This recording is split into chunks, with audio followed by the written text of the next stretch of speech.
Bonjour professeur, Bonjour cher ami, leader des médias. merci. Professeur, vous voilà bientôt sur la voie de l'éméritat. Par rapport à la situation actuelle, que dites-vous, professeur? C'est un devoir, mais aussi un droit de parler d'une histoire événementielle. Tenez, cette date, le 9 novembre en 1960, le président Joseph Kasavubu est devant un grand tournant de ce pays. C'est le président Kasavubu qui écrit l'organisation politique de la République congolaise sera longue et laborieuse. C'est aussi cette période où notre frère,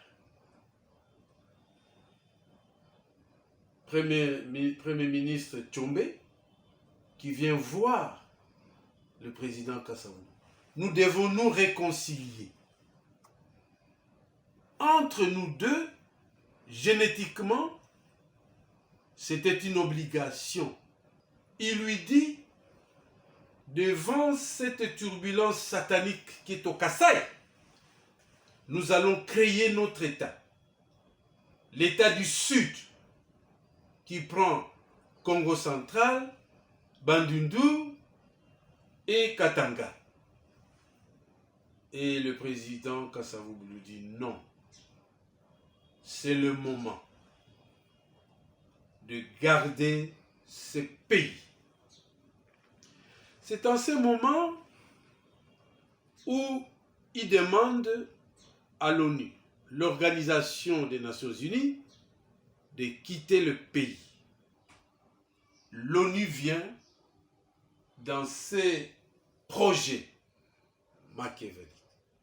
Et la nuit, le président Mobutu va voir le président Kasavubu et le président Mobutu le regarde. Vous allez au Katanga, Elisabethville, ce que vous appelez Lubumbashi, et il regarde. Vous irez au Katanga avec le secrétaire général des Nations Unies.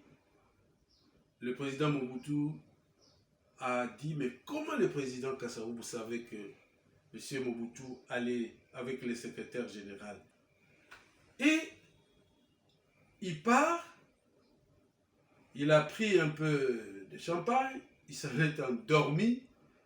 Comme c'est la ponctualité, l'avion du président et du secrétaire général des Nations Unies est parti à temps. Et quand il est du côté de Lubumbashi, on a battu cet avion.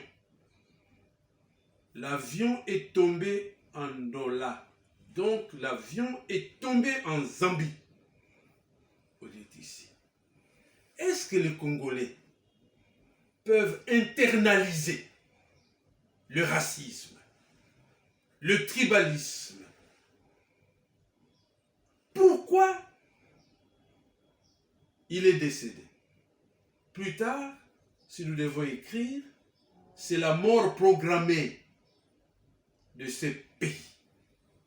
Donc vous comprenez, c'est le seul pays qui a vu un secrétaire général des Nations Unies qui a été abattu.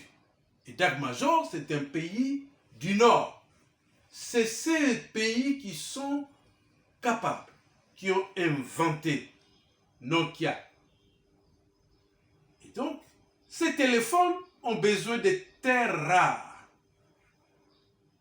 C'est la RDC qui a les terres rares, le nobium, le coltan, vient la Chine.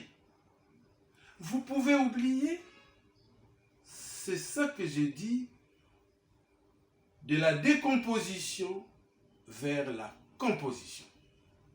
Ce pays va renaître de ses cendres. Il faut toujours aller revoir un parent. En Afrique, c'est l'oncle. Et cet oncle est souvent dans la forêt. Nous avons besoin d'un leadership humaniste. Un leadership qui va vers la destinée. La destinée de ce pays, c'est le léopard. Parce que le cheval blanc est déjà passé.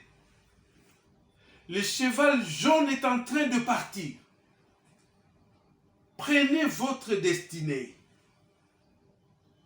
vers le développement durable. Si les Congolais ont vécu avec espoir, ils vont mourir désespérés. Nous allons vous apporter une couleur verte. La couleur verte, c'est l'espérance. La couleur verte, c'est la chimie verte contre le changement climatique. On ne peut pas maîtriser le changement climatique sans la République démocratique du Congo, sans l'Afrique centrale, la République du Congo-Brazzaville, sans le Gabon, le Cameroun, l'Angola. Pour le moment, l'émérita. Il y a une différence entre retraite et émérita. Nous avons été distraits, mais nous avons travaillé sans boussole.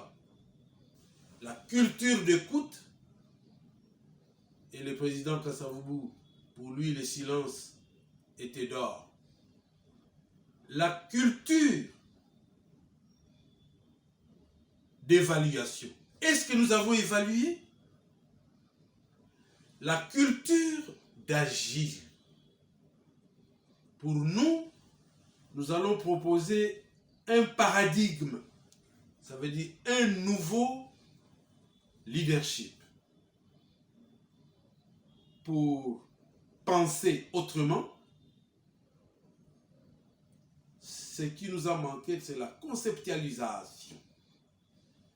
Nous allons agir autrement, sans procuration, pour que ce pays marche. Nous devons avoir un compromis avec toutes les nations. J'ai toujours insisté et je suis heureux de voir, dernièrement vous avez écrit, Longo Mbenza, nous avons besoin d'une nouvelle Afrique. Nous avons une nouvelle nation congolaise plurielle. Tenez, en 1955, le président nous dit, je vais traverser le fleuve Chiluangu. Il va à Cabinda, et quand il revient, il nous dit, je vais demander l'indépendance. Et comme ça, les gens ne comprennent pas, c'est en 1956 qu'il entre vers une nation plurielle. Et donc, il y a une différence entre émérite. Pour les universités, il faut rentrer à zéro, donc, et l'infini. Parce que l'université congolaise, c'est le président Kasavubu qui était chancelier. Le titre de recteur doit changer. Il va être un président. Chaque université doit avoir un conseil à lui, avec des chanceliers, le Sénat. Si nous voulons réussir, il faut aller vers la compétence. Les compétences, il faut éviter les incompétents qui nous dirigent.